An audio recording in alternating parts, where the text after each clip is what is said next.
Back in your life on this Monday, August 6, 2018. Hello again, everyone. I'm Ariel Helwani. Welcome to a brand new episode of the program. Welcome to Monday afternoon. Welcome to the dawn of a new era in mixed martial arts.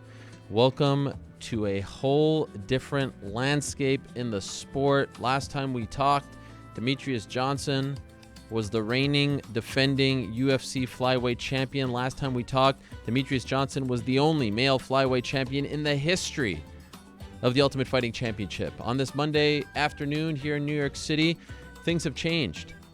There's now a new UFC flyweight champion. His name is Henry Cejudo, a.k.a. The Messenger, the 2008 Olympic gold medalist. And how about that 2008 Olympic wrestling team from the United States? In the past month, Daniel Cormier wins the heavyweight title, and now a month later, Henry Cejudo wins the flyweight title. Of course, guys like Steve Mocco and Ben Askren have had great careers as well. That team will go down in history. But what a night on Saturday, Staples Center, La La Land, Los Angeles, Hollywood. Demetrious Johnson loses for the first time as a flyweight. His record-breaking streak is over. He loses via split decision. I'll tell you how I scored it a little later on. But it was a phenomenal fight, in my opinion. It was the best UFC flyweight fight ever. And, of course, that means the best UFC flyweight title fight ever. It was that good. It was thrilling theater. And I thought Cormier set it up perfectly in the final minute. It went down to the final minute. Cejudo did just a bit enough. A little more to finally beat Demetrious Johnson. And he said last Monday on the program, it meant more to him to be the first guy to beat DJ at 125 than it meant to be a champion at 125. And I think he backed that up on Saturday. He said all the same thing. And he really, it was just an amazing scene to see DJ without the belt afterwards. Of course, they botched the crowning, if you will. They gave him the belt upside down, which was unfortunate. But it doesn't matter. They fixed it afterwards. Henry Cejudo is the winner. And then, of course, in the main event, we had an amazing fight, which ended a lot sooner. TJ Dillashaw defeating Cody Garbrandt. And again, reiterating my point that it was a disservice to Cody to do the immediate rematch. Historically, you do that fight, the guy who loses the belt the first time comes back, loses again. That's just what happens. It happened with Joanna and Rose. It happened with Max and Aldo. It happened with Frankie and Benson. It happened with BJ Penn and Frankie as well. It just seems to happen that way all the time. And now where does Cody Garbrandt go? And where does TJ Dillashaw go? Keeps texting me here. So, UFC 227 is in the books. What a great night in LA. We have a lot to talk about as far as those two fights go. Where does DJ go from here? Where does TJ go from here? Where does Cejudo go from here? Where does Cody Garbrandt go from here? So we'll talk about all that and more. And then, of course, the big news last week, Khabib Nurmagomedov versus Conor McGregor officially announced. It's happening October 6th, Las Vegas. It's going to be a great night, 229. So that's the biggest fight in UFC history. I've already crowned it as such, and I do believe it can get close to, if not more than, 2 million pay-per-views. So we'll talk about that. Of course, other fights have been announced. It's been a crazy time. It's been a crazy week in the world of MMA. Dustin Poirier is fighting Nate Diaz. Or is he? I think. That's the word. But Nate Diaz isn't happy. Volkan Ozdemir is fighting Anthony Smith in Moncton, New Brunswick. Glover Teixeira is fighting Jimmy Manuwa in Sao Paulo. There's all kinds of things happening. Greg Hardy is coming back tomorrow. This is a great time. So we have a great show for all of you. We appreciate you watching. We appreciate you listening. If you're watching us live on Twitter, thank you very much. If you're watching us after the fact on YouTube, thank you very much. If you're listening to us on any other audio platform, iTunes, Stitcher, ESPN app, ESPN.com, thank you. Let the world know we're happy to be here. We love you oh so very much. This is your place on a Monday afternoon to talk mixed martial arts. So in around a minute or so, we'll talk to Dwayne Ludwig about TJ Dillashaw's big win and where he goes from here. Of course, Dwayne being TJ's head coach, good guy to talk to on this Monday afternoon. Henry Cejudo, the new UFC flyweight champion, will stop by at around 125. At 145, we'll talk to Colby Covington, the interim welterweight champion for now. But more importantly, the man who met with the President of the United States on Wednesday, Donald Trump. He did it. with the belt. He actually did it. Colby Covington goes from the White House to Ariel Helwani's MMA show. What a fall from grace for him in more ways than one. So we'll talk to him at 145. 205, we'll talk to Dustin Poirier about the Nate Diaz fight, how that came together. Is it happening? All that and more. 225, we'll talk to Javier Mendez, coach for one Khabib Nurmagomedov, about the big fight going down October 6th in Las Vegas. 245, we'll talk to Owen Roddy. Rowdy Owen Roddy. He'll stop by to talk about, obviously, Connor's training camp, 9-week preparation, all that and more. Love talking to Owen. Dylan Dennis will join us in studio, talk about the camp, talk about what's happening with him, his next fight, his debut, all the beefs he started in the world of MMA. Always great to catch up with Dylan Dennis. 4 o'clock, we'll talk to Dominic Cruz. Is he next for TJ Dillashaw? We'll find out. Talk to him about his preparation, his rehab, when he wants to return. What's up with Dom? And why wasn't he calling the action on Saturday? It should have been him in there. Anyway, TJ Dillashaw will stop by at 4:20, talk about the big win, cementing his place atop the bantamweight rankings, record books, and also, for now at least, putting an end to the whole alpha male beef. I think we should take a break from that one. And then 4:40, we'll talk to Rafael Sunsao, who's 1-1 against TJ Dillashaw, and I think has a pretty strong case for the next man up. I put up a poll. Please feel free to weigh in. It's basically a 4-horse race. I mean, it's really a 3-horse race, but let's just go 4 for this case because Henry called him out. Henry called out the winner of TJ Cody. It ends up being TJ. And in fact, when we did our post-fight show on ESPN Plus, which I hope if you're able to watch it, you were able to watch it because it was a fantastic time. And I'm still trying to figure out how you divide 500,000 by 50,000. But anyway, they actually crossed paths. We actually had Henry and TJ in studio for a brief second. And they actually talked to each other. And Henry said, let's make some money. Let's make it happen. And then from what I'm hearing, they actually saw each other later in the night at an after party of sorts. So let's put him in that mix. Also throwing out Marlon Moraes, who's coming off the big win over Jimmy Rivera, but who does have a loss to Rafael Sunsao. And then, of course, you have Rafael Sunsao, who is 1-1 against TJ Dillashaw, has a win many moons ago in the Fuel TV days, and has a loss to him at UFC 200. And then you have Dominic Cruz, who beat TJ Dillashaw in Boston a couple of years ago to win the belt back, but hasn't fought in almost 2 years. In December, it will have been 2 years. So if this fight actually gets done, it would probably be around 2 years since his last fight. So it's interesting times, dare I say, the most interesting time at 135 pounds. Man who was front and center for it all. A man who is largely credited for turning TJ Dillashaw into the legend that he has become is his head coach, the one and only Dwayne Bang Ludwig. He joins us right now via the magic of Skype. Dwayne, how are you, sir? Doing good. How you doing, Ariel? I'm doing great. You're standing up over there. Are you good? Yeah, I'm doing good. But what did you say? I said I see you standing up. I see your T-shirt. Can you hear me? Is everything okay? Yeah, I can hear you. Yeah, I can hear you. Okay, cool. Well, congratulations. It seems like something's bothering you. Do you want to tell someone to be quiet? No, yeah. Sorry, thank you. Yep. Okay. We're good. Congratulations, Dwayne. Phenomenal win. I would imagine that you were very happy with everything, but I know you're a critical eye. Anything you were unhappy with on Saturday? No, we have a safe, healthy victory, right? So I'm not going to be too hard on myself for TJ. We got the win. Obviously, there's things that we could have done better always, but it worked out. When you were preparing for the fight, did you think it would end that quickly? I knew that it could end that quickly, for sure. I mean, I understand TJ very well. I actually know Cody's style pretty well, and I knew that TJ could finish him in the first round for sure. Earlier than he did as well, but first round it worked out. TJ told us afterwards that he beat Cody at his own game. What does he mean by that? Well, Cody likes to sit in the pocket and throw right hooks. Okay. So that's his game. He likes to throw the rear hook from close and open stance, but that's exactly how he beat him the last 2 times, is in the pocket. This time we stayed in the pocket, initially got him to engage in the firefight, and they got outside, which was the same concept for the first finish as well.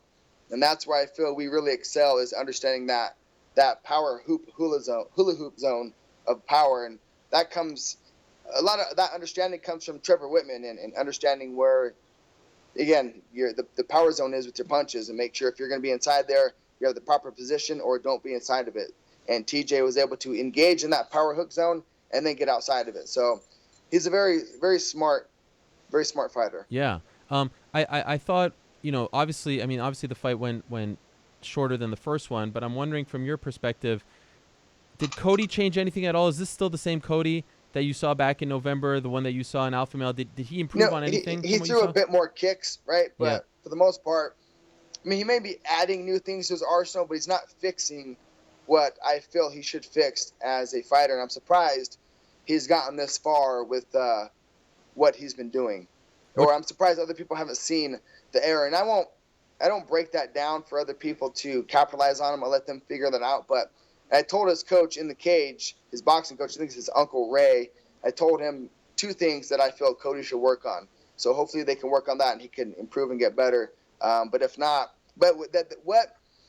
what habit that he has ingrained is going to take a long time to fix, that's for sure. So I suggest, my professional opinion, that Cody takes some time off and rewires some things. But what he has to rewire is something that's deeply ingrained in his skill set. So it's going to take a while. So you think that there are 2 glaring holes in his game right now that need to be addressed?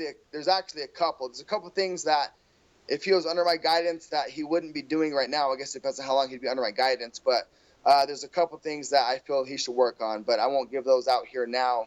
I won't give them to him, period, I guess. But I gave them to his uncle a couple times.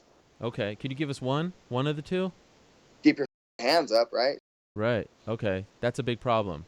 Do you feel like that's? But even if it has his hands up, TJ will blast right through that too. So I guess the best opinion would be don't fight TJ. But if you are, have your hands up and don't stand in front of him. Do you credit that to like just an arrogance thing, or is that a lazy That's a piece of the puzzle that I feel he should have more control over, and that's one of the main goals of all the martial arts or life in general, self-mastery.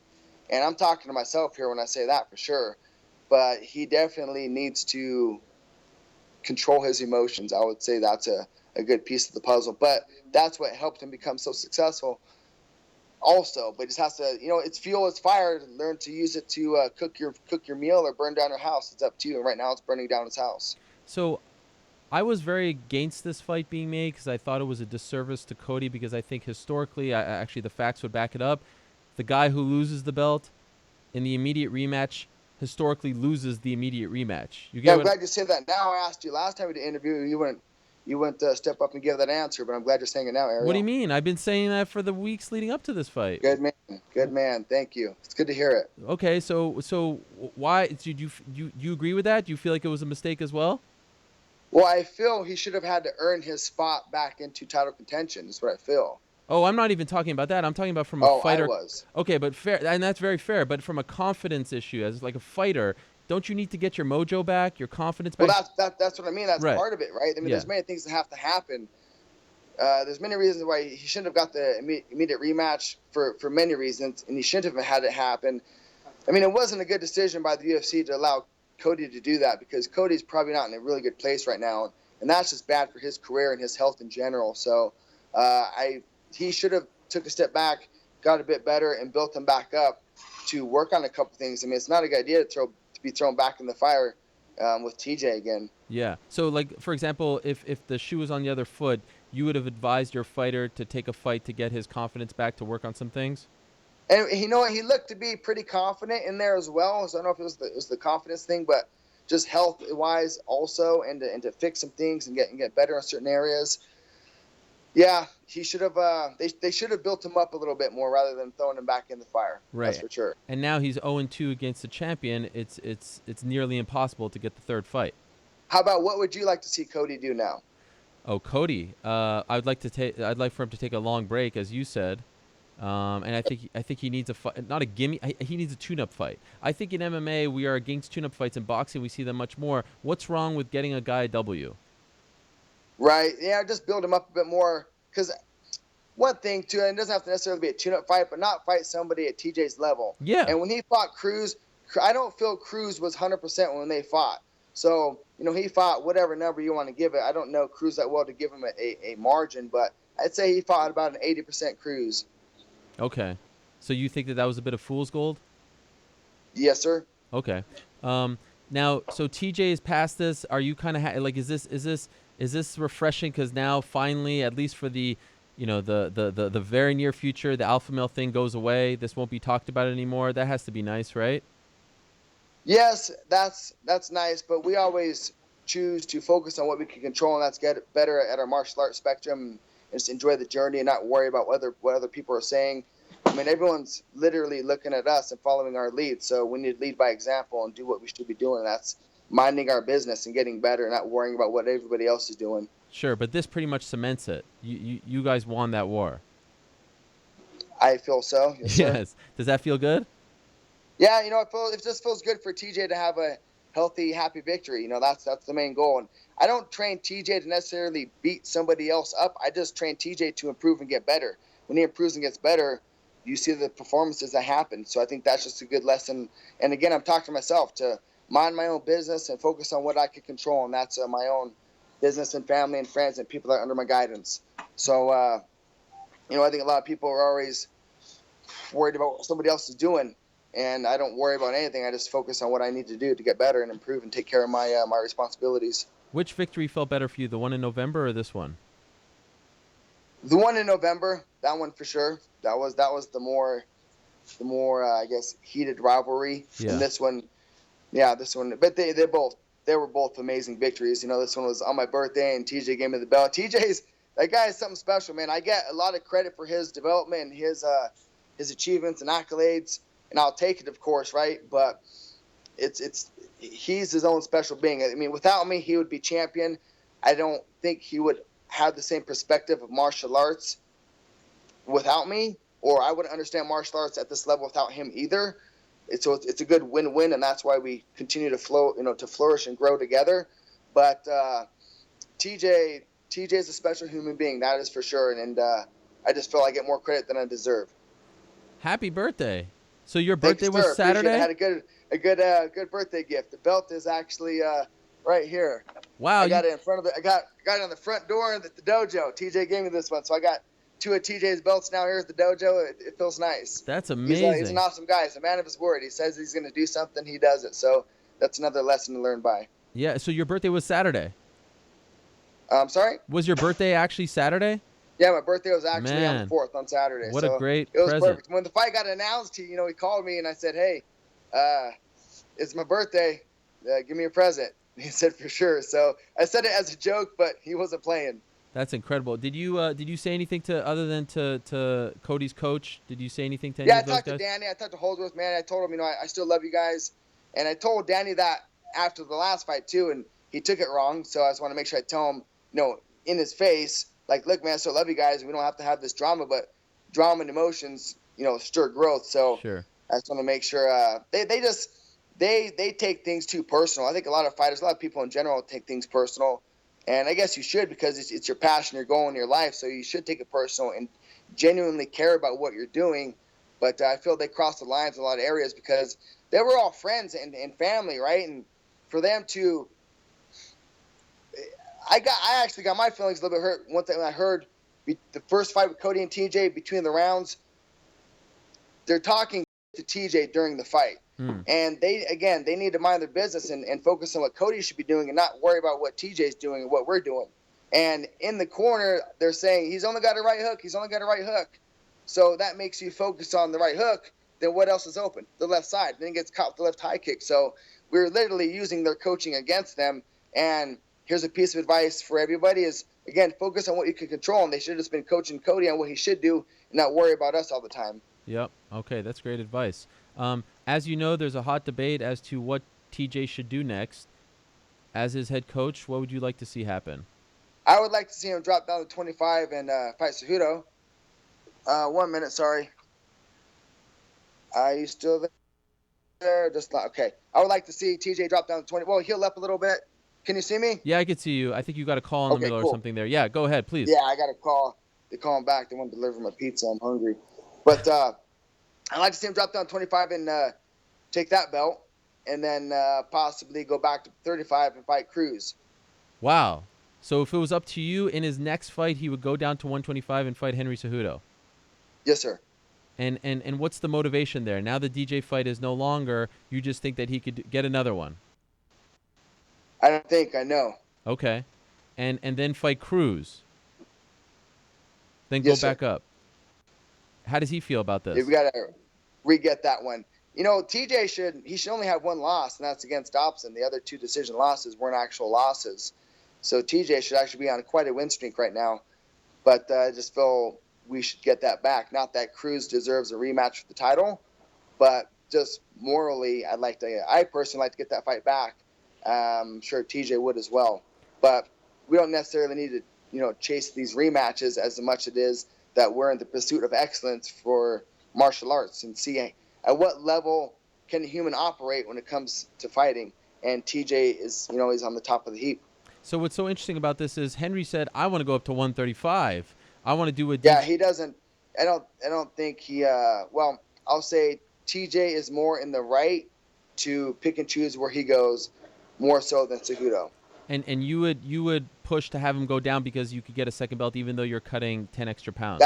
Whoever goes to each of the weight classes, the more prestigious route. So I'd like to see TJ go back up there. Can you see me again? Yeah, I can see you just fine. Okay, cool. You were probably preparing. Did you catch a glimpse of that co-main event at all, the Cejudo DJ Yeah, fight? we were watching backstage. We were warming up. Wasn't a real exciting fight, but he did what he needed to do, and he looked good. And Demetrious looked a little bit off as well, but just that's the fight game, right? Is whoever's on that night. And congrats to Cejudo. I mean, that guy is tough. I was watching him train also the week of the fight. We had the same locker room. He's made a lot of improvements. I'm impressed with him. Wow. So I was just going to ask you that, but you said it wasn't the most. I thought it was a really exciting fight. What didn't you find exciting about it? Perspectives, right? Yeah. Yeah. There's just more things that I would like to see. I just have a different perspective, obviously. I got you, of course. A different respect for their skill set, but it was a decent fight, but it wasn't the most exciting fight. But which fight is? Yeah. Oh yeah, TJ's fights. Were you bummed that DJ lost? Jokes.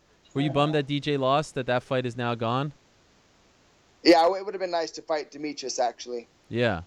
Did you think that while it was happening? Like, come on, DJ. I thought that was set up. Yeah, that was not set up, but that would have been the next fight in the pipeline, Sure. Later in the year. That's why I felt they were both on the same card to go ahead and build that up a little bit. So I was happy with what the UFC was doing with that.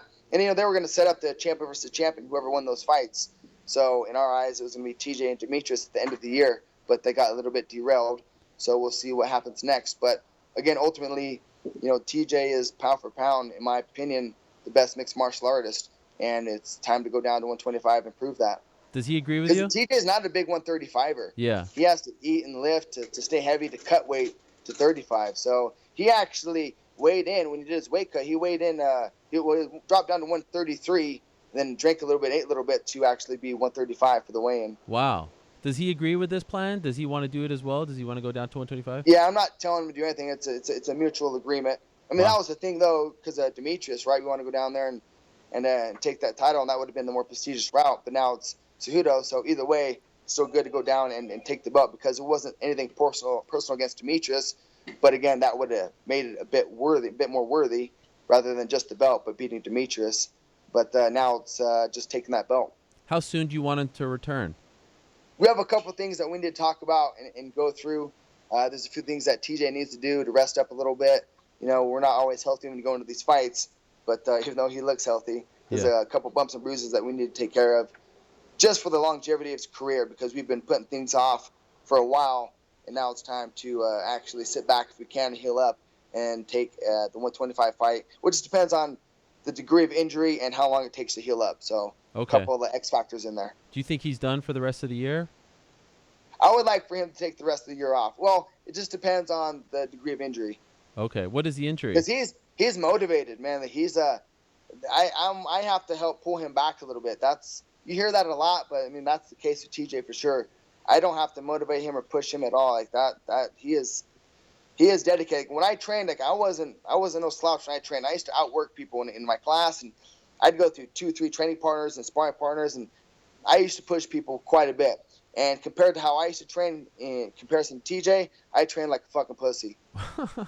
What is the injury he's dealing with? Could you tell us? I'll let him speak on that if he wants to. Okay, fair enough. He's got a couple little bumps and bruises. How much fun? Last thing, how much fun is all this? Like, did you honestly? It's fun, man. It's super fun to live vicariously through, one of the best mixed martial artists to ever live. It's super fun, and I love TJ, man. He's my star pupil. He's one of my best friends, and he's just, I look at him as a family member, one of my kids, man. It's super fun to see him flourish and grow and do good things and take care of his wife and, have a nice car and take care of his kids and a good house and a good life. It's earned and deserved. He's a walking, talking, living proof of the Secret documentary, like he definitely pulls good things together. Just things come together for him because he's on the pursuit of excellence. So I study him from many perspectives, and he's a very special human being, that's for sure. Dwayne, congratulations. Appreciate you doing this. Thank you, sir. Enjoy the belt. Again, what an amazing performance. It's a beauty to watch what you guys are doing in there. So, again, congrats. Enjoy the victory, and thank you for joining us on this Monday morning over there. Thank you, Ariel. All right, we'll talk to you soon. There he is, Dwayne Bang Ludwig, the head coach for TJ Dillashaw. And what an inch. I did not expect that, I must say. I mean, I know that I know that that's what they were talking about beforehand, but that is not what I expected him to say.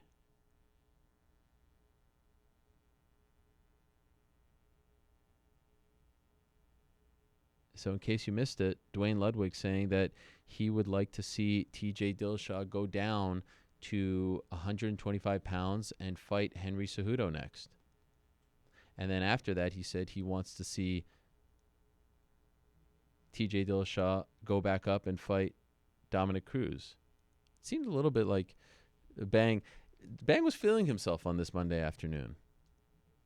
He had a bit of a chip on his shoulder there, which I appreciate, which I like. No problem with that. This was personal. There's a rivalry. Much respect.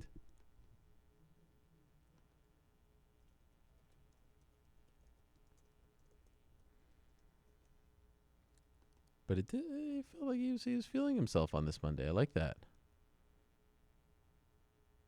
Had the belt.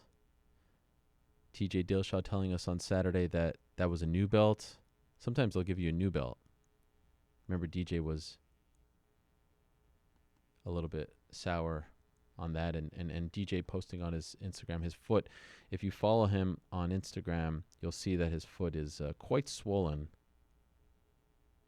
So we'll see if he actually broke his foot, how long he'll be out.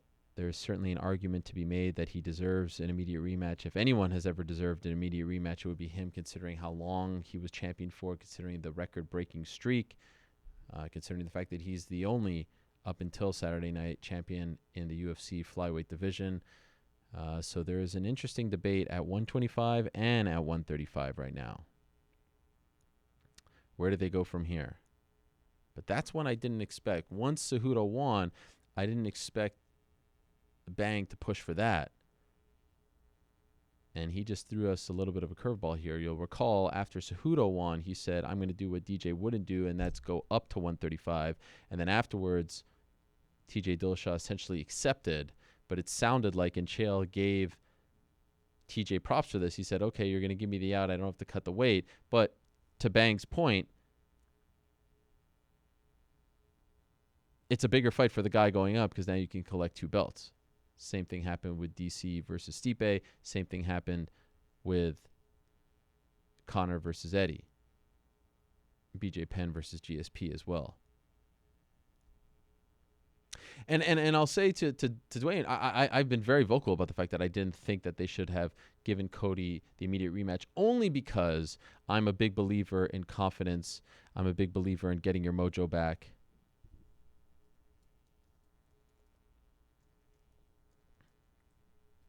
I'm a big believer in just getting the cobwebs cleared out and making it happen. Should I go to him?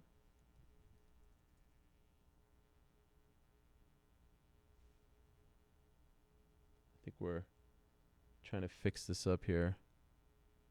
All right, let's see if it works. Let's go to our next guest. He is now the new UFC flyweight champion. He is the man who dethroned Demetrious Johnson on Saturday night. He made history on Saturday night. The 2008 Olympic gold medalist, now the UFC flyweight champion of the world, the one and only Henry Cejudo is here. Look at this guy. Woo! Woo! Henry, how are you, my man? Congratulations. Thank you, man. I appreciate it, my man. Have you gone to sleep since Saturday? I did. I probably only slept a couple hours, but I probably only slept about a couple hours, but Are you hearing something? yeah, it's a little bit of it's kind of staticky, Ariel. It's a little staticky. What do you mean? You can't hear yourself, or you can't hear me, or you're just hearing some noise? I can hear you now. Is it better? How's it now? It's good. No, it's the connection's a little wonky. We're gonna call your cell. Okay, Henry? Because I want to hear you. Let's call a cell. Let's just call a cell. It's a little. Let's call a cell. The connection's a little wonky there, and I want to hear him. The champion deserves to be heard, so we're just gonna call his cell here, and we'll make it happen. Henry Cejudo, look how happy he is. Great moment after the fight on Saturday, where he gave his belt to Captain Eric Albarracin, the guy who's been with him for so long. You see him in his corner. He's wearing the funky glasses. He's with Paulo Costa as well, the wrestling coach. Told a great story after UFC 177, after he missed weight, couldn't fight that fight. He said he was done, didn't want to fight anymore. He was going to tell the UFC that he was finished. Eric convinced him to stay. Henry, you there? I am here, Ariel. I am here. All right, my man. It's good to hear from you. Congratulations. It was good to see you very briefly there, but the connection wasn't great, so I wanted to make sure that we're able to have a proper conversation. So you said you slept for a couple hours? Yeah, I slept for a couple hours after my fight. I think the adrenaline, the hype, the soreness, the being beat up kind of takes a lot out of you. It's really hard to sleep the day after you get done fighting. You know, it's just it's almost impossible. How are you feeling physically? Physically, I'm good. I know DJ. I saw the picture of his feet after the fight. My feet are pretty beat up too. My shins, like you know, he threw some leg kicks that, you know, kind of put some damage to my legs, but nothing significant that I could be like, man, I wasn't able. I'm able to walk and things like that. Okay, so now do you have a sense as to what happened with your foot in the first round? Yeah, no, pretty much. He hit me in that certain spot where I couldn't. It's the whole Michael Chandler thing when he had his whole leg kind of jerked. It's hard to find your balance. I got kicked that second time, and it just messed with that nerve. So when I was trying to lay it back down, I couldn't find it. And I was watching the first round of the fight, and I was still trying to find my balance on that foot. You can watch it kind of flap, and I was kind of somewhat tripping over it. Wow. Has that ever happened to you before? It has not. And I actually like to low calf people a lot, so I know how much those kicks hurt. So it's just something to keep into my back pocket and actually take away from that. Take that little piece from DJ. And in your mind, when that is happening, like what exactly is going through your mind? Like, are you freaking out? Because I got to say, we're watching it. Chael said he couldn't watch anymore. He had to close his eyes because it was very jarring to see your ankle almost like continuing to buckle like that. Yeah, it was, Ariel. But even before we went out there to fight Demetrious Johnson, right when we were in the tunnel getting ready to walk out and having the music turn on, I remember talking to the team. I said, "Hey guys, this is composure. I said, what's going to win this fight's going to be composure." And that's all it was. It was having that poker face and having that composure, and that's what it was. It hurt. It definitely did hurt, Ariel. I mean, I wouldn't switch southpaw for no apparent reason. You know, I was forced to switch to southpaw. Was there anything he did or perhaps didn't do in the fight that surprised you? No, I can say this though. I think I took away his wrestling, and I think everything with Demetrious Johnson goes around his wrestling. And I took his main ingredient. I took the flour from making let's say Demetrious Johnson makes a cake. He has all the ingredients except the flour. You can't make a cake without the flour, and that's something that I took from him, because Demetrious Johnson did get to my legs. and I do what I do best. I have great defense. I challenged him. I backed him up to the cage, and he slowly just let go. So he wasn't on my leg trying to hit me. I was making him pick up my weight, and I can see the fatigue in him. Like Demetrious Johnson won't overfight techniques. Like he won't fight something for too long. He'll let it go and restart in a certain position, and that's kind of what he did. But then he never. I think he learned his lesson. He never tried to get into my legs no more. So I think it exhausted him too much. Going into the 5th round, what were you thinking? Did you think, okay, I need to seal this. I'm in a good spot. I have momentum here? Because to me, it felt like even in the final minute, it felt like this fight was very much up for grabs. I'm wondering what you were thinking. Yeah, it was like that, Ariel. I thought it was 2-2 going into the 5th. I still haven't watched the full fight yet. I just saw the first round because they're showing me what happened to my ankle. Okay. But I haven't really had a chance to see the fight. You know, I from what the statistics shows that he outstriked me in this fight. But at the same time, I think you can't forget those 5 takedowns that I got on him. I mean, those 5 takedowns are that's a lot of energy, man. That's a lot of energy to put a man down, to put a man on his butt for the most part. You know, and then make him to work up. I mean, that's the hard part too. When you're standing there and they're delaying things and there's the big dramatic and it's a split decision, they say your name. What a beautiful moment to see the emotion on your face, to see your team hugging you. Dana White puts the belt on you. Yes, he put it upside down, but it doesn't matter. We'll give him a mulligan on this one. Could you even describe what that felt like? It felt good. It felt good, Ariel.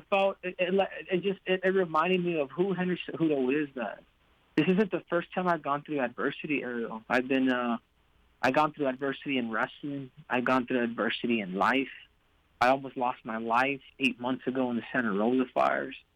I mean, God, if there's anybody in the world that has been through adversity, man, it's me. You know, and to continue to keep my eyes on the prize and to always see light at the end of the tunnel, man, it's beautiful. It's beautiful. It's beautiful to be able to, for the rest of my life, Ariel, I'm going to be able to talk about this. You know, on August 4th, I became the youngest Olympic champion in history.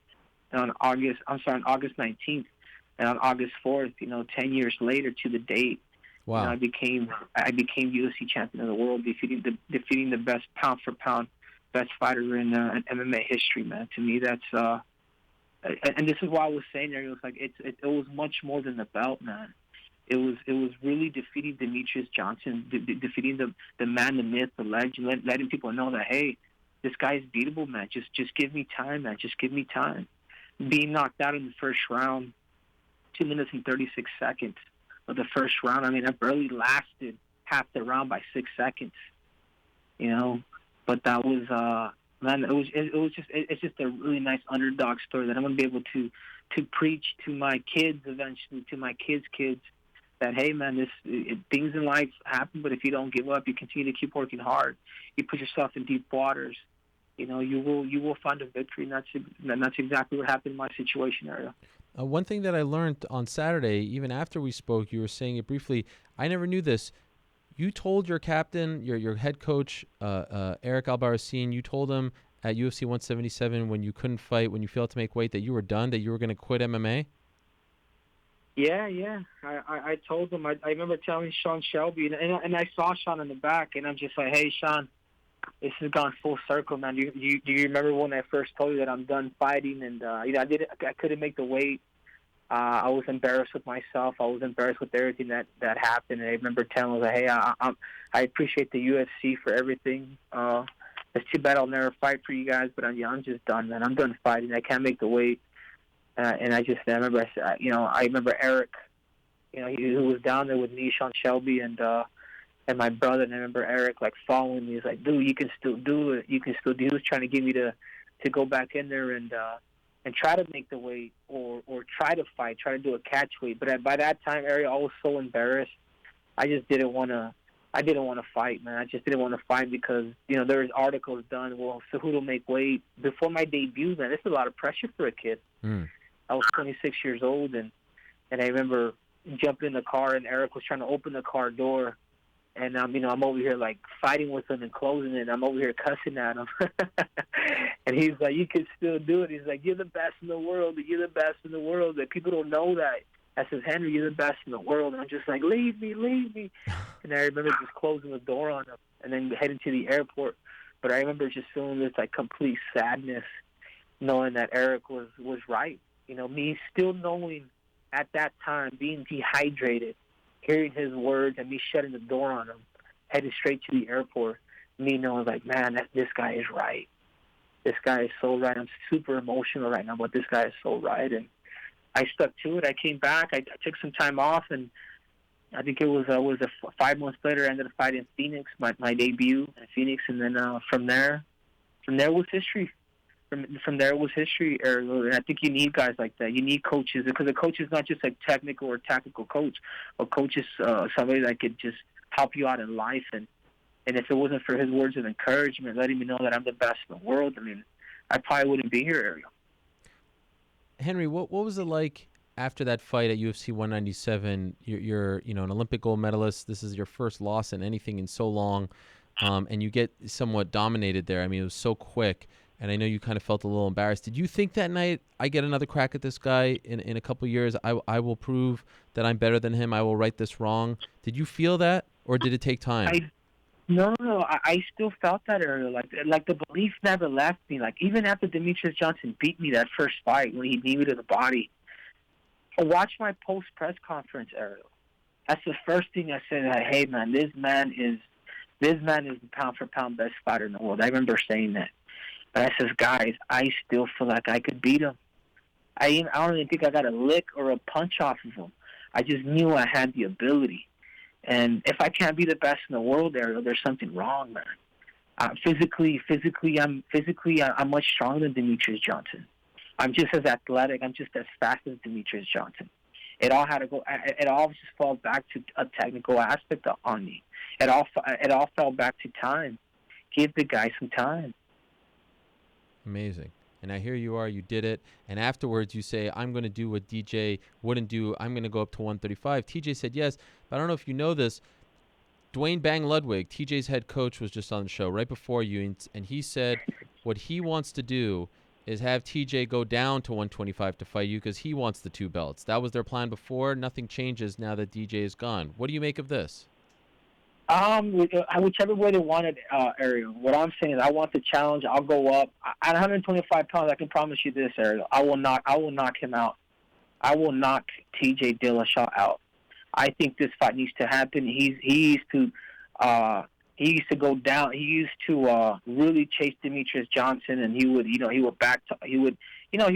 say the nicest things about Demetrious Johnson. But I say let's do it. We can do that at 125 pounds. I preferably do it at 35 because I want his belt. I know at 125 pounds, I know that I'll knock him out, Ariel. That's all there is to it. You know that at 135 you'll knock him out, not at 125. No, at 125 I'll knock him out. At 135, I'm at 135. I'll fill in really good for that weight class, Ariel. Like I'll fill in naturally to 135 pounds. My whole thing is just making history. I'm trying to do what TJ's trying to do, but we can do it.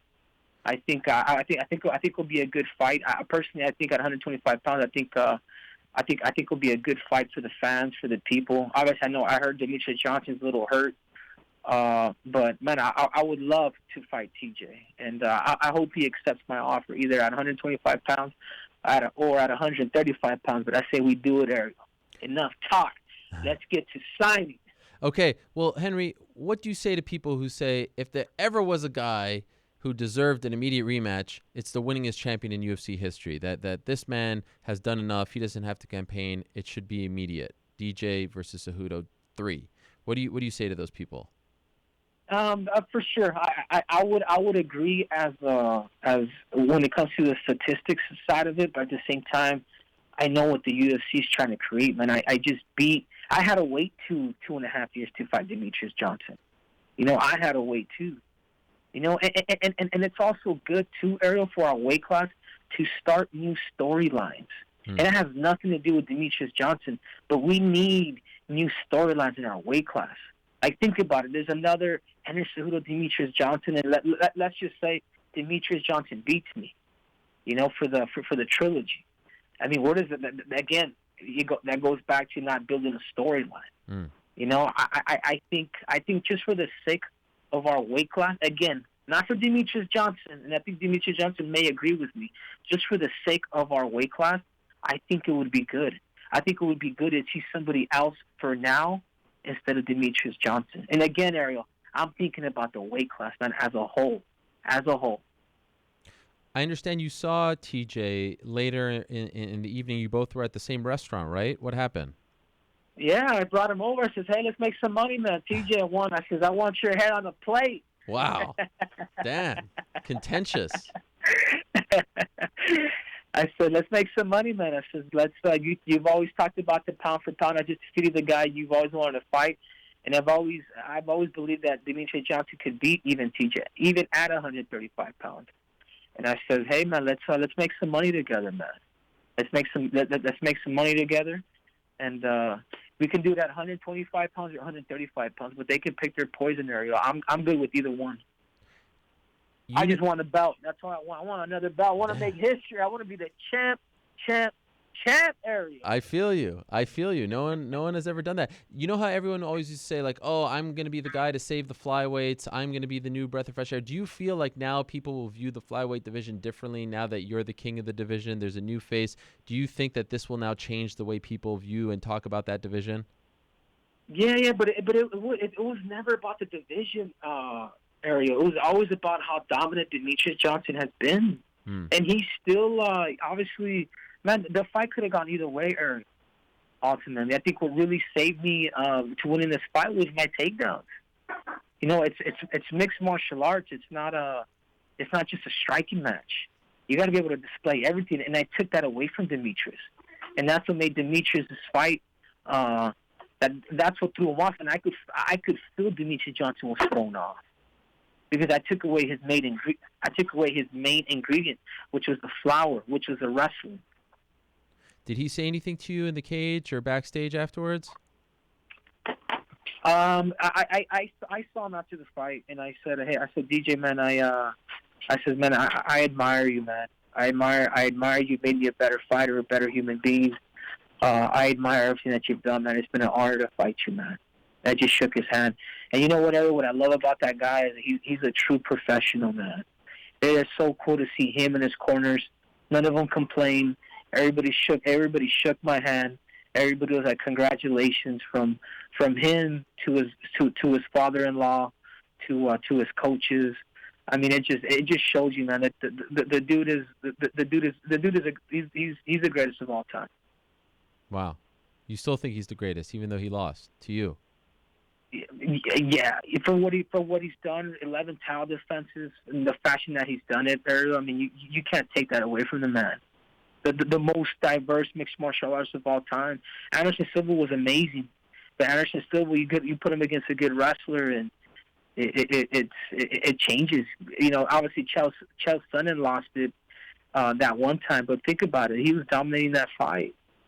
Demetrious Johnson could wrestle. Demetrious Johnson could do jiu-jitsu, could strike, and he can mix everything. That's what makes him special amongst everybody else. By the way, Henry, are you back home in Arizona, or are you still in L.A.? I'm still in L.A. I'm staying at the Peninsula. I'm here in Beverly Hills. Look at you.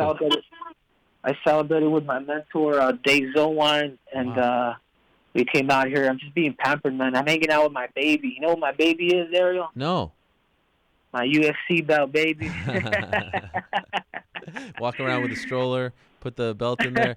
I'm happy you're there because I wanted to know, Henry, are you going to go back to where you were born? Are you going to go to South Central with that belt? I can't imagine what that would feel like. You said you grew up in a shack there. Will you do that? Yeah, I would have to take security with me, but yeah, I mean, the people that used to be there, they're no longer there. But it's. I would have to really bring some backup. Let's go. I just think it would be amazing to go back with the belt. I mean, you made it. Not a lot of people get out of there. I think it would be amazing to come back, full circle. You won the belt. You made history 10 minutes from where you grew up. I can't imagine what that feels like. I mean, if you would have won in Dallas or Chicago, it would have been great. But to do it there, of all places, that has to feel extra sweeter. It does, Ariel. It does, man. Like, dude, I am so blessed, Ariel. Like, I really can't. I really can't, man. Like, my life has truly been the movie. It really has, Ariel. From 2008, man, to becoming, to being an Olympic champion, to 10 years later, to fighting in my hometown, fighting in the place where my parents first migrated. Being 10 minutes away from where the Staples Center was.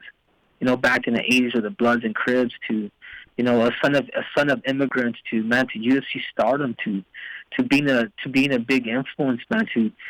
People will forever, man, remember this story, man. Like, man, that Mexican kid, you have to remember, man, he was knocked out in the first round. He was knocked out in the first round and came back 2 years later and defeated the best pound for pound fighter in MMA history, man. To me, that means the world to me, Ariel. Only in Hollywood can a story like this be written. In fact, it is your life. How soon do you want to return, Henry? I want to take some time off, Ariel. I wouldn't mind having a fight into the year, possibly December. Okay. If TJ wants to get it going, I know Demetrious. Again, man, I respect him, man. I gotta talk to my team. I gotta talk to Ali. I gotta talk to the UFC, and obviously at the end of the day, man, I'll fight anybody that they put in front of me. And whatever makes dollars makes sense, baby. Yes. Are you going on some sort of like media tour or vacation or something? What do they have planned for you? Yeah, they're putting a little media tour for me, but I'm going to Cancun for a couple weeks. Nice. I'm going to Cancun for a couple weeks, and I'm going to hang out there, get fat and happy, and then who knows? I may end up cutting cutting my vacation short because obviously I'm here to kind of promote who I am, what I'm about. But for the most part, I need some time off. My feet are just as banged up as my ankle, one that I rolled. It's swollen. It's purple now. Wow. Are you gonna get it checked out? Do you need to? Yeah, I'm gonna have to. I'm gonna get an MRI. I'm gonna get a whole body analysis when I get back home. Okay. Well, Henry, yeah, you're always very kind and gracious with your time. Thank you so much for doing this on a Monday morning. Enjoy your victory. Enjoy your belt. Enjoy your time off. What a performance. We'll be talking about this one forever, what you did on August 4th. So congratulations, and you proved that, hey, if you get knocked down, just come right back up and do it again. It's an amazing story. So, again, Henry, very happy for you. Congratulations, and we'll talk to you soon. Appreciate it very much. Yeah, no, for sure. I just have one more thing, Ariel. I just don't want you to forget about Captain Eric Alvarez, man. I think he's, don't forget about his nomination this year, yes, too, as one of the coaches of the year, man. I just wanted to kind of keep that in. I will never make that mistake again.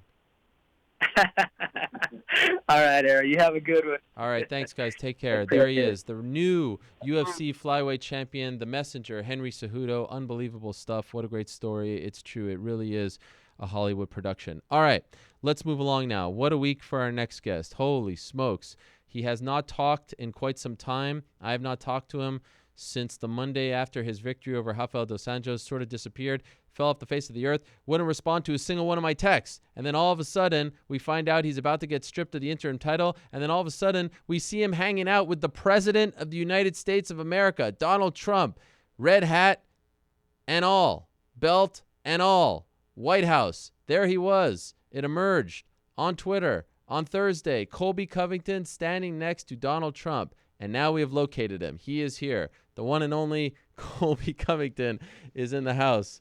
Colby, how are you? I'm doing good. Where have you been? I've been all over the place. I had to stay on the down low, man. I was getting calls from the Secret Service, so they were making sure that, I was staying low profile before I went and saw Mr. President. Okay. We have a lot to talk about, Colby, and it starts well before your visit with the president at the White House. First things first, when are you called, Colby, about fighting Tyron Woodley on September 8th? And what's your response when you were called? I was called a couple weeks ago about fighting Tyquil Woodley in September 8th, but unfortunately I had nasal sinuplasty surgery scheduled, so I wasn't going to be ready to fight at that time. And not only that, it was, got the call just a few weeks after my title fight with Rafael dos Anjos, where I completely demolished him in 5 rounds. So I needed a little time off on top of my surgery. So it didn't make sense, and I wasn't going to make that timeline. And I had some other things planned. You know, I'm on a victory tour right now. I had to go deliver this belt to Mr. Donald J. Trump, and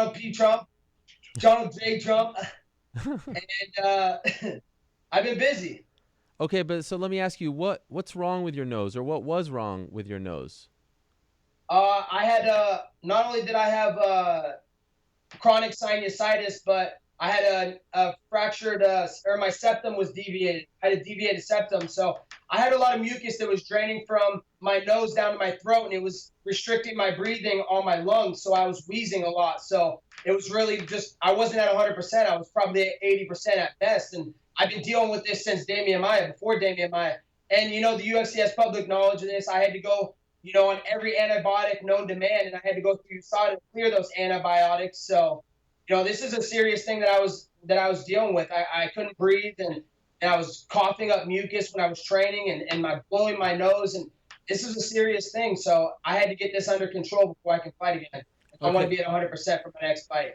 So you say you can't do it. You have surgery scheduled. They say we can't wait. We're going to strip you of the belt. Is that what happened essentially? No, I don't know where you've gotten stripped from. You know, I just gave this belt. This is the real belt. I gave this belt to the leader of the free world, Donald J. Trump, the Mr. President. So, you know, I don't know what you're talking about. This belt has not been stripped. Possession is 9/10 of the law, Ariel. So, you know, I don't know what strip you've got that from. Okay, so why is Darren Till fighting Tyron Woodley next? Darren Till is fighting Tyron Woodley next for the #1 contender fight to see who's going to fight for my championship belt. I'm the real champion. I'm the people's champion. I'm America's champion. So, you know, they're going to fight for that #1 contendership. Let's be honest. Ty Quill has to prove that he can still fight. He hasn't fought in 13 months. He's over in Hollywood. He's on that soy boy diet. He's doing his little straight to DVD movies that no one cares about. And you got him versus Daryl Doughboy. He's got to prove he can make championship weight. He's missed weight 2 out of his 6 UFC fights. So he's got to prove that he can even make it at a championship level. He's like the catchweight king. So, and on top of that, he got gifted a lucky judge's decision against Wonderboy in his last fight at home. So he got home as judges. So they're going to fight for the #1 contendership, and whoever wins is going to get their ass kicked by me, the real America champion.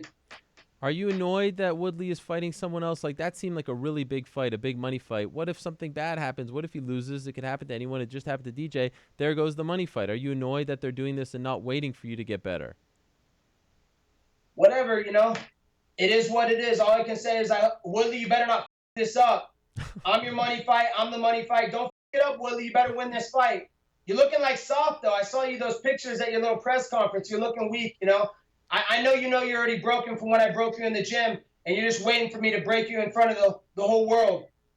Did the UFC say to you, because that's what Dana White said to ESPN, he said it to Brett Okamoto, he said, once a single punch is thrown, you will be stripped of the interim belt. Is that accurate? Have you been told that? I've never been told that, you know. They're going to fight for the belt, but, you know, you can't have the belt unless you unify it. So, you know, there's unification that still needs to happen. I have the belt, Ariel. This is the real belt. I fought for the real title against the second best welterweight in the world, Rafi Dos Nachos. So I don't know what you're talking about. That's a #1 contender fight. They want to fight America's champion, the people's champion, Colby Covington, who's making the UFC great again. Then they can come holler at me after they get done with the little #1 contenders fight. How is your relationship with the UFC brass after all of this? Oh, it's never been better, you know. They brought me to the White House. You know, they know that I'm doing good business. I'm the money fight. You know, I could fight anybody right now. Who knows who could be next? I could fight GSP next. You know, if Nick Diaz is done beating up women, he can come fight me.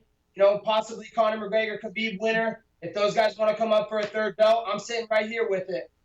Okay, so now let's talk about Donald Trump here for a second. How did this come about? This came about from promises made, promises kept. Ariel, we talked about this in Chicago. We sat down on the couch, and I talked about what I was going to do after I won the belt. Did I not tell you that? Yeah, you did. You did. Everything I've been telling you since the beginning has come true, Ariel. Remember when I said champagne and title fights on U.S. soil? Yeah. I'm going to destroy Damian Maia in that dump. I'm going to destroy RDA with my cardio pace in Chicago. I'm going to bring the belt to Donald J. Trump, the leader of the free world, the greatest living man in the world. Come on. Everything I say, Ariel, comes true. Okay, so what was it like when you met him? it was the best day of my life. I can't lie. I mean, we're sitting in the lobby and there's like senators like Lindsey Graham who's going in there to negotiate these big tax bills and immigration laws and all this stuff. And here I am getting ready to walk into the Oval Office and hang out with the leader of the free world. And not only that, you know, he hung out with us for a good solid 30 minutes and just joked and made laughs. You know, he's actually really bigger, a lot bigger in person than you would think. And he like towered over me. I was a little bit nervous. I thought he was going to get me or something. He put the collar tie on me for a little bit, and I was like, damn, wow, Mr. President, you're strong. Yeah, we actually have the photos right here. Everyone's looking at them. He's sitting down. You have this massive smile on your face. You're wearing the hat. What a scene it was. Did he know who you were? Yeah, he knew who I was. Wow. He kept calling me champ. You know, he talked about how he likes wrestling. He grew up wrestling, so he can admire my amateur wrestling background. And he also likes pro wrestling. You know, he was talking about his hair versus hair match with Vince McMahon at WrestleMania, and we were just joking and laughing. He's a regular guy, man. He's a stand-up guy. He's a comedian. He's an average guy, man. Everybody depicts him to be something else, but he's actually a really nice guy. Did he say anything to the effect of, look, his relationship with athletes isn't the best, and I'll ask you about that in a second, but did he say anything to the effect of that he appreciates the fact that you wear a hat? I mean, not a lot of people do that you go out and support him. Did he thank you for that? Yeah, I mean, he was thankful that, you know, I'm using my platform to raise him up, raise awareness to his campaign and making America great again. You know, not like these other liberal Hollywood athletes that, you know, are trying to bring him down. You know, it's a joke. Is that his signature on your hat? That is his signature on my hat. How cool is that? That is cool. Now, did you invite him to your next fight? I didn't invite him to my next fight, and hopefully he'll be there. Just depends on, you know, what he's got going on. Hopefully we don't have to go to war with like North Korea or something crazy happens in the meantime. Now, who's in the room when you're meeting him? Who's what? Who's in the room when you're meeting him? Who's with you? No one's with me. It's just you two? No one else? No Dana White? Oh, in the Oval Office. Yeah. No, it was me and Dan Lambert and Matt Hughes and Dana White. And then we went in there. Lindsey Graham was just walking out. And then there was a couple Secret Service guys and you know, some 4-star general and just Mr. President. Kind of wild that there you are giving him the belt, photo op, and on a week where he's battling LeBron James, where, you know, the Eagles and the Warriors say, what kind of reaction are you getting to this? Because not a lot of athletes are campaigning to go meet the president these days. Yeah, it's a mixed reaction. You know, you got one side and you got the other side. But, you know, I love my country. I'm proud to be American. I'm proud to be a world champion. And I think this is how you really should celebrate being a world champion. Bringing your belt to the White House to state that you're proud to be American, because I wouldn't have my opportunity to do what I do and everything that I do without America, my freedoms and my opportunity. Is there any part of you while you're standing there, like, do you have this out-of-body experience saying, I can't believe I'm actually in the White House right now, meeting the president with a belt and all? I mean, this is kind of like, who could have predicted this a year ago? It's everything I always predicted, and I knew it was going to happen. It's my destiny. I told you about this a long time ago.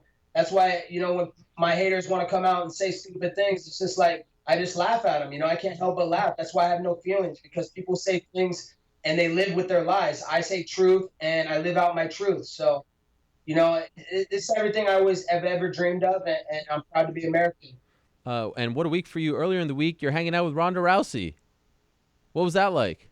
Oh, man, that was a great time, too, at Monday Night Raw, man. Just Ronda's a super, super cool girl. I mean, she was really friendly with me, you know, took a little bit of time telling me some cool stories and just talked about how happy she was to be at WWE, you know, a lot less stress at WWE than for a fight. You know, when you walk in the building for a fight, you know, you're like, everybody's all nervous and they're worried about the outcomes. But when you're in WWE, you know, just everybody's relaxed, they're smiling, they're having a fun time. So it was good to see that Ronda's happy and she's loving what she does. You love what you do. It's not a job. Any of the wrestlers backstage recognize you? You're, look, I don't want to insult you and call it a gimmick, so to speak, but you're doing better pro wrestling than they are, if you get what I'm saying. Anyone give you props? Yeah, absolutely. You know, they all gave me props. They respected what I do, just like I respect what they do. I saw TJ Wilson backstage. Jinder Mahal, took a picture with him. Saw Brock Lesnar. Talked to Paul Heyman for a little bit. Got a good connection there. And, a couple other good guys that just came up to me and respected what I do. Kurt Angle, another American patriot, just like myself. So it was a great time. I had a great time Monday Night Raw, and hopefully we can do business in the future together. Oh, is that something that you're interested in? Absolutely, that's something I'm interested in. Vince knows what does money and what does numbers now, and I do numbers. So if he wants me to come over there and make the WWE great again, then I will be willing to do that. Okay, so what did you speak to Vince? No, I didn't get a chance to speak to Vince, but I talked a lot with Paul Heyman, and I'm sure he's putting the bug in Vince's ear, and we're gonna get something done in the future. Wow. Okay. So you can say unequivocally that September 8th, September 9th, you won't be stripped of the belt, regardless of what happens in that fight. They're not taking that belt away from you. They're not taking that belt from me.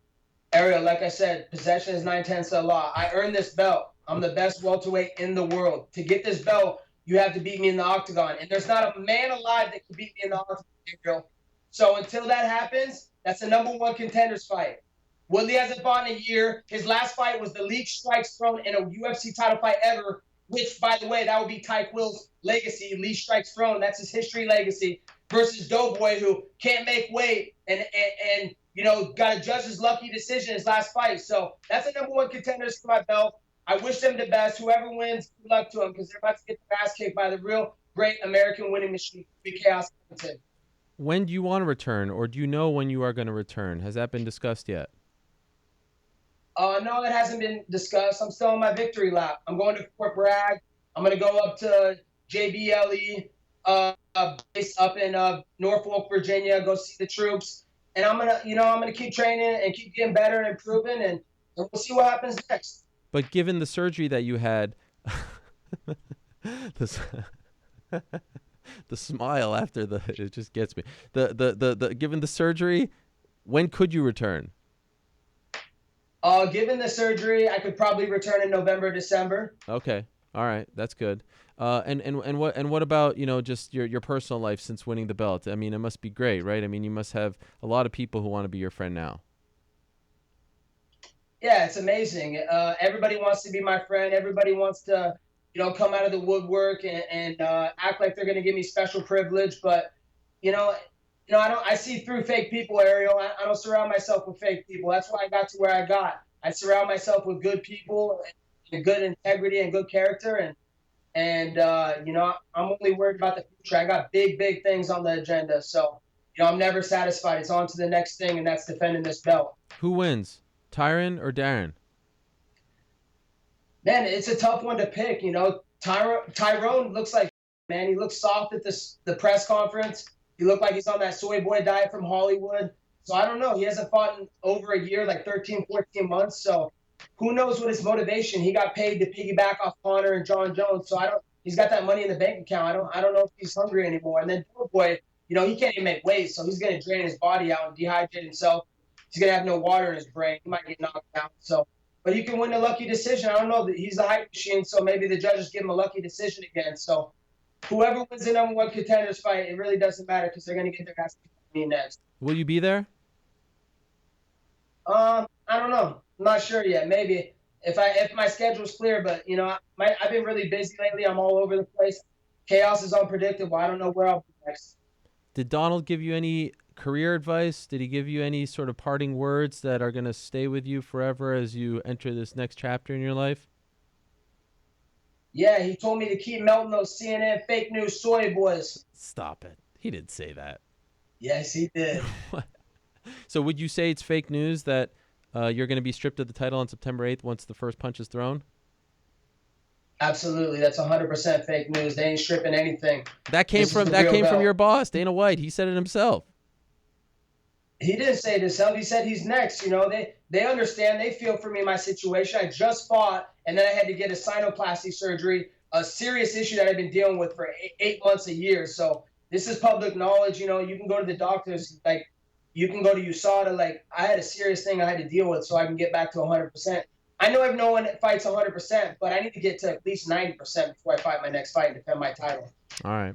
Colby, I appreciate you doing this. I know a lot of people have wanted to talk to you. Thank you so much for coming on, and job well done last week. You kept your word, my man. Well done. Make UFC in America great again, baby. Thank you, Mr. President Trump, for having me at the Oval Office. We'll talk to you soon, Colby. See you, baby. There he is, Colby Covington. Wow. Goes from meeting the president to being on this show. What a week for that man.